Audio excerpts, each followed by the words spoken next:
கொலரு கொலரு கொலரு தாண்டா எங்க பாட்டி, எங்க மேரி பாட்டி, எங்க மேரி பாட்டி. என் பாட்டிக்கு பக்கவாதம் இருக்கு, ஆனா 12 வருஷமா இருக்கு. அதனால எல்லாருக்கும் இருக்கு. இவ்வளோ நாள் நல்லதா இருந்துச்சு, இப்போ சேர்ல இருந்து குப்புற விழுந்துருச்சு, படுத்த படுக்கை ஆயிடுச்சு. இது எங்க பாட்டி, எங்க மேரி பாட்டி.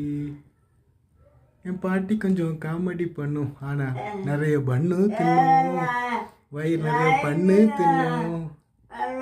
என் பாட்டி பார்க்கதான் அமைதியா கிடக்கும், ஆனா வாயை திறந்த கெட்ட வார்த்தையில கிழிக்கும், எல்லாரையும் கெட்ட வார்த்தையில கிழிக்கும். பாட்டியை பேச சொன்னா 4 தெருக்கு கத்துண்டா, ஆனா இப்போ பேச சொன்னா வாயை பார்க்குண்டா, எல்லாரோட வாயை பார்க்குண்டா. இது எங்க பாட்டி, எங்க மேரி பாட்டி. என் பாட்டி ஒரு காமெடி பீஸு, ஆனா ஊருக்குள்ள கெத்து பீஸு, அழகுல ஒர்த்து பீஸு. இது எங்க பாட்டி, அழகான மேரி பாட்டி.